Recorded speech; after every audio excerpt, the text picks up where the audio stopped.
പുതിയൊരു smart phone വാങ്ങാൻ plan ഉണ്ടോ എങ്കിൽ ഈ ഒരു മാസം വാങ്ങാതെ അടുത്ത മാസം വാങ്ങാം എന്ന ആ ഒരു പഞ്ച് ഡയലോഗ് തൽക്കാലം നമുക്ക് മാറ്റി വെക്കാം. പകരം ഈ മാസം തന്നെ വാങ്ങുന്നതായിരിക്കും നിങ്ങളുടെ പോക്കറ്റിന് ലാഭം എന്ന് തന്നെ പറയാം. ഓൾറെഡി ഇത് ഇന്ത്യയിൽ നമ്മൾ കണ്ടുവന്ന് തുടങ്ങിയിട്ടുണ്ട്. ലാസ്റ്റ് ലോഞ്ച് ചെയ്ത ചില സ്മാർട്ട് ഫോണൊക്കെ പ്രൈസ് നല്ല രീതിയിൽ വ്യത്യാസം കണ്ടു തുടങ്ങിയിട്ടുണ്ട്. GCCയിൽ എനിക്ക് തോന്നുന്നു കാര്യമായിട്ടുള്ള വ്യത്യാസം 2026 മുതൽ അങ്ങോട്ടാണ് കാണാൻ സാധിക്കുക. അതുകൊണ്ട് തന്നെ നിങ്ങൾക്ക് സ്മാർട്ട് ഫോൺ എസ്പെഷ്യലി ഗൾഫ് രാജ്യങ്ങളിൽ നിന്നൊക്കെ വാങ്ങണമെന്ന് ആഗ്രഹമുണ്ടെങ്കിൽ ഡെഫിനറ്റ്ലി ഈ ഒരു കുറഞ്ഞ ദിവസത്തിനുള്ളിൽ വാങ്ങുകയാണെങ്കിൽ ചില്ലറ പൈസ നിങ്ങൾക്ക് ലാഭിക്കാം. ഇനി അതല്ലെങ്കിൽ നമ്മൾ അതുവരെ കൊടുത്തു വന്നിരുന്ന ആ ഒരു സെയിം പ്രൈസ് ആവണമെന്നില്ല ആ ഒരു സ്മാർട്ട് ഫോണിന് മുന്നോട്ടുണ്ടാവുക. ഒരുപക്ഷെ 5 മുതൽ 25% പ്രൈസ് വേരിയേഷൻ നമുക്ക് പ്രൈസിൽ കാണാൻ സാധിക്കും. ഇതിൻ്റെ റീസൺ എന്ന് പറയുന്നത് ഗ്ലോബൽ മാർക്കറ്റിൽ റാം അല്ലെങ്കിൽ മെമ്മറിയിൽ ഉണ്ടാവുന്ന ആ ഒരു ഷോർട്ടേജ് ആണ്. ഇതിൻ്റെ റീസൺ എന്ന് പറയുന്നത് AI കമ്പനീസ് ആണ്. അതെന്താണെന്നുള്ളത് ഞാനൊന്ന് വിശദീകരിച്ച് തരാം. ഒരു പക്ഷേ 2020 ശേഷം നമ്മൾ ഏറ്റവും കൂടുതൽ യൂസ് ചെയ്തിട്ടുള്ള വേർഡ് എന്ന് പറയുന്നത് AI ആയിരിക്കും, അഥവാ ആർട്ടിഫിഷ്യൽ ഇൻ്റലിജൻസ്. ഈ ഒരു AI കൈവക്കാത്ത മേഖല നിലവിലില്ല എന്ന് തന്നെ പറയാൻ സാധിക്കും. മൊബൈൽ ഇൻഡസ്ട്രി ആയിക്കോട്ടെ, അല്ലെങ്കിൽ gaming industry, PC industry, automobile industry, app industry തുടങ്ങിയിട്ടുള്ള സകലമാന സ്ഥലത്ത് നമുക്ക് AIയുടെ ആധിപത്യം നമുക്ക് കാണാൻ സാധിക്കും. നമുക്കറിയാവുന്ന ചില പ്രമുഖമായിട്ടുള്ള AI കമ്പനീസ് എന്ന് പറയുന്നത് ഒന്ന് ഓപ്പൺ AI ആണ്, അതുപോലെ തന്നെ ഡാറ്റാബ്രിക്സ് ഉണ്ട്, നമ്മുടെ ഗൂഗിൾ ഉണ്ട്, ഫേസ്ബുക്ക് ഉണ്ട്, മെറ്റ ഉണ്ട്. ഇങ്ങനെ ആയിരക്കണക്കിന് കമ്പനികളാണ് നിലവിലിപ്പോൾ AI ഇൻഡസ്ട്രിയിലുള്ളത്. അതുകൊണ്ട് തന്നെ എങ്ങനെയാണ് ഈ ഒരു AI ഇൻഡസ്ട്രി ഈ ഒരു സ്മാർട്ട് ഫോണിൻ്റെ അല്ലെങ്കിൽ PC ലാപ്ടോപ്സിൻ്റെ ഒക്കെ പ്രൈസ് ഇൻക്രീസ് ആവാനുള്ള കാരണം എന്ന് ചോദിച്ചു കഴിഞ്ഞാൽ, ഈ ഒരു AI കമ്പനീസ് ഒക്കെ പ്രവർത്തിക്കണമെങ്കിൽ ഹ്യൂജ് ഡാറ്റാ സെൻറ്റർ തന്നെ അവർക്ക് വേണ്ടതുണ്ട്. അത്രയും വലിയൊരു ഡാറ്റാ സെൻറ്റർ സ്മൂത്ത് ആയിട്ട് പ്രവർത്തിക്കണമെങ്കിൽ അത്രയും റാമും മെമ്മറിയും അവർക്ക് ആവശ്യമുണ്ട്. ഈ ഒരു ഹ്യൂജ് ആയിട്ടുള്ള എമൗണ്ടുള്ള ആ ഒരു റാമും മെമ്മറിയൊക്കെ ബൾക്കായിട്ടുള്ള രീതിയിൽ, അതും സാധാരണ കൊടുക്കുന്നതിലും കുറച്ചും കൂടി പ്രൈസ് കൊടുത്തുകൊണ്ടാണ് ഈ ഒരു റാം ആൻഡ് മെമ്മറി ക്രിയേറ്റ് ചെയ്യുന്ന അല്ലെങ്കിൽ മാനുഫാക്ചർ ചെയ്യുന്ന കമ്പനിയിൽ നിന്നും ഈ ഒരു AI കമ്പനീസും വാങ്ങിയിട്ടുള്ളത്. അതുകൊണ്ട് തന്നെ ഉണ്ടാകുന്ന ഒരു വിഷയം എന്ന് പറയുന്നത്, സാധാരണ രീതിയിൽ മാനുഫാക്ചർ ചെയ്യുന്ന ആ ഒരു ക്വാണ്ടിറ്റിയിൽ ആ ഒരു ബഹുഭൂരിപക്ഷം ഈ ഒരു AI ഡാറ്റാ സെൻറ്റേഴ്സിന് കൈമാറുന്ന സമയത്ത് നിലവിൽ മാർക്കറ്റിൽ വലിയ രീതിയിലുള്ള ഷോർട്ടേജ് ഈ ഒരു റാമിനും മെമ്മറിക്കും സംഭവിക്കുന്നു.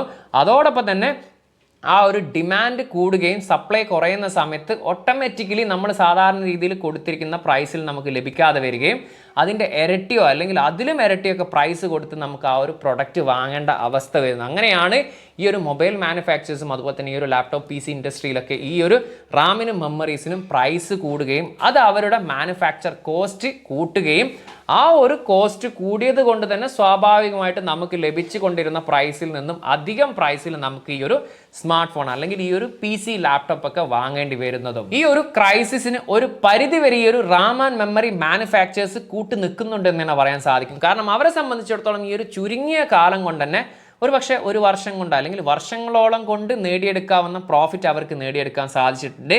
കാരണം നിലവിൽ അത്രയും ഡിമാൻഡ് ഈ ഒരു റാമിനും മെമ്മറിക്കും ഉള്ളത് കൊണ്ട് തന്നെ ഒരു സൈഡിൽ AI കമ്പനീസും മറു സൈഡിൽ മൊബൈൽ ഇൻഡസ്ട്രി ഉൾപ്പെടെയുള്ള മറ്റു ഇൻഡസ്ട്രീസും നിൽക്കുന്നു. സെയിം ഈ ഒരു റാം അല്ലെങ്കിൽ SSD അല്ലെങ്കിൽ മെമ്മറി തുടങ്ങിയിട്ടുള്ള കാര്യങ്ങൾക്കൊക്കെ സാധാരണ കൊടുക്കുന്നതിലും ഇരട്ടിയോ അല്ലെങ്കിൽ അതിലധികം ഇരട്ടി വിലയിൽ ഈ ഒരു AI കമ്പനീസ് വാങ്ങുന്നു. ആ ഒരു സെയിം പ്രൊഡക്റ്റ് അല്ലെങ്കിൽ അതിലധികം കുറച്ച് പ്രൈസും കൂടി കൊടുത്തിട്ട് ഈ ഒരു മറ്റു ഇൻഡസ്ട്രിയിലുള്ള ഈ ഒരു റാമും SSD വാങ്ങേണ്ട ഒരു ഗതികേടിലേക്ക് ആ ഒരു ഇൻഡസ്ട്രി പോകുന്നു. ഈ ഒരു സമയം കൊണ്ട് തന്നെ ഈ ഒരു മാനുഫാക്ചറിങ് കമ്പനി ഒരു ഫേക്ക് ആയിട്ടുള്ള ഡിമാൻഡ് ക്രിയേറ്റ് ചെയ്യാൻ വേണ്ടിയിട്ട് അവരുടെ ആ ഒരു മാനുഫാക്ചറിങ് ക്വാണ്ടിറ്റി ചെറുതായിട്ടൊന്ന് പിടിച്ചു വെക്കുകയും ഈ ഒരു ഡിമാൻഡ് മാർക്കറ്റിൽ ഉള്ള ആ ഒരു സമയം വരെ ഇവർക്ക് നല്ല രീതിയിലുള്ള പ്രോഫിറ്റ് ഇതിൽ നിന്ന് ഏൺ ചെയ്യാമെന്ന് അറിയുന്നത് കൊണ്ട് തന്നെ ആ ഒരു ഡിമാൻഡ് ഫേക്ക് ആയിട്ട് അവർ ക്രിയേറ്റ് ചെയ്യുകയും ചെയ്യുന്നുണ്ട്. ഇതിനൊരു പരിഹാരം എന്ന് പറയുന്ന ഏതെങ്കിലും ഒരു പുതിയ കമ്പനി പറഞ്ഞിട്ടുള്ള റാമും മെമ്മറിയും മാനുഫാക്ചറിങ് യൂണിറ്റ് തുടങ്ങുക എന്നതാണ്. അത് തുടങ്ങുന്ന ആ ഒരു സമയം വരെ ഒരുപക്ഷെ 2026 അവസാനം അല്ലെങ്കിൽ 2027 ആ ഒരു കാലഘട്ടം വരെ ഈ ഒരു സ്മാർട്ട് ഫോൺ ഇൻഡസ്ട്രി ഉൾപ്പെടെയുള്ള മറ്റു ഇൻഡസ്ട്രിയിലെ ഈ ഒരു പ്രൊഡക്റ്റിനൊക്കെ പ്രൈസ് ഇൻക്രീസ് ആയിട്ട് തന്നെ നിൽക്കുന്നതായിരിക്കും. ഈ ഒരു പ്രൈസ് ചേഞ്ച് ഗൾഫ് രാജ്യങ്ങളിലും അതുപോലെ തന്നെ ഇന്ത്യയിലും എങ്ങനെയാണ് എഫക്റ്റ് ചെയ്യാന്ന് ചോദിച്ചു കഴിഞ്ഞാൽ, ഗൾഫ് രാജ്യങ്ങളിൽ ഇന്ത്യയെ അപേക്ഷിച്ചിട്ട് എന്തായാലും അത്ര എഫക്റ്റ് എന്തായാലും ചെയ്യില്ല എന്നുള്ള കാര്യം ഉറപ്പാണ്.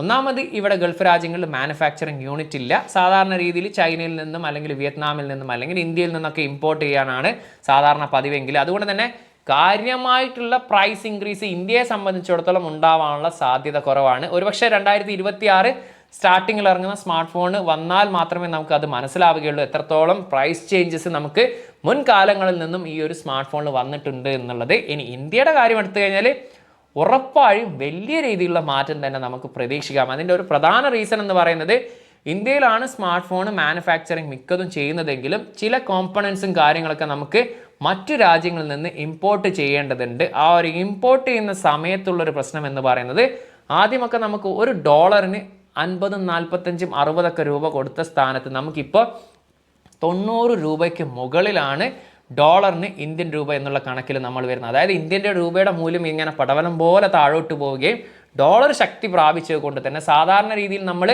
$10 ഒരു കോമ്പണൻറ്റ് വാങ്ങിയ സമയത്ത് 500 രൂപ കൊടുത്ത സ്ഥാനത്ത് നമ്മൾ അത് 900 രൂപ കൊടുക്കേണ്ട ഒരു അവസ്ഥയിലാണുള്ളത്. അതുകൊണ്ട് തന്നെ ഈ ഒരു കോമ്പണൻസിനൊക്കെ പ്രൈസ് സാധാരണ രീതിയിൽ ഇൻക്രീസ് ആവും. അതിന് പുറമെ നമ്മുടെ ടാക്സിൻ്റെ പ്രൈസ് കൂടുന്നതാണ്. ഇതൊക്കെ കാരണം കൊണ്ട് തന്നെ ഗൾഫ് രാജ്യങ്ങളിൽ ഒരുപക്ഷെ 5000 രൂപയാണ് കൂടുന്നതെങ്കിൽ അതേ ഒരു മൊബൈലിന് ഒരുപക്ഷെ ഇന്ത്യയിൽ 10,000 15,000 രൂപ തീർച്ചയായിട്ടും കൂടുന്നതാണ്. ഇത്രയും കേട്ട സ്ഥിതിക്ക് ഇനി നിങ്ങൾ പറ, സ്മാർട്ട് ഫോൺ വാങ്ങണം എന്ന് ആഗ്രഹം ഉണ്ടെങ്കിൽ ഈ ഒരു മാസം വാങ്ങുമോ അല്ലെങ്കിൽ അടുത്ത മാസം വാങ്ങുമോ? എൻ്റെ കയ്യിലുള്ളത് ഹോണർ മാജിക് 8 Pro ആണ്. നിലവിൽ നല്ല കിഡിലം പ്രൈസിലാണ് ഇപ്പോൾ GCCയിൽ ഈ ഒരു സ്മാർട്ട് ഫോൺ ഇറങ്ങുന്നത്. 1-2 ദിവസം കഴിഞ്ഞാൽ നമ്മൾ ഈ ഒരു സ്മാർട്ട് ഫോണിൻ്റെ ഡീറ്റെയിൽ റിവ്യൂ കൂടി ചെയ്യുന്നതാണ്. ഇൻട്രസ്റ്റ് ഉള്ളവർക്ക് തീർച്ചയായിട്ടും ചാനൽ ഒന്ന് സബ്സ്ക്രൈബ് ചെയ്യാവുന്നതാണ്. ഈ ഒരു വീഡിയോ യൂസ്ഫുൾ ആണെന്ന് കരുതിയാൽ വീഡിയോ ഒന്ന് ലൈക്ക് ചെയ്യുന്ന കാര്യം ഒന്ന് പരിഗണിക്കുക, മറ്റുള്ളവരിലേക്ക് ഒന്ന് ഷെയർ ചെയ്യുന്ന കാര്യം കൂടി ഒന്ന് പരിഗണിക്കുക. മറ്റൊരു പുതിയൊരു വീഡിയോയിൽ കാണാമെന്ന പ്രതീക്ഷയിൽ, അതായത് ഈ ഒരു ഹോണർ മാജിക് 8 Proയുടെ വീഡിയോയിൽ കാണാമെന്ന പ്രതീക്ഷയിൽ തൽക്കാലം ഞാൻ ഇവിടെ പറയുന്നു. സെയ്ദ് ഇർഷാദ്.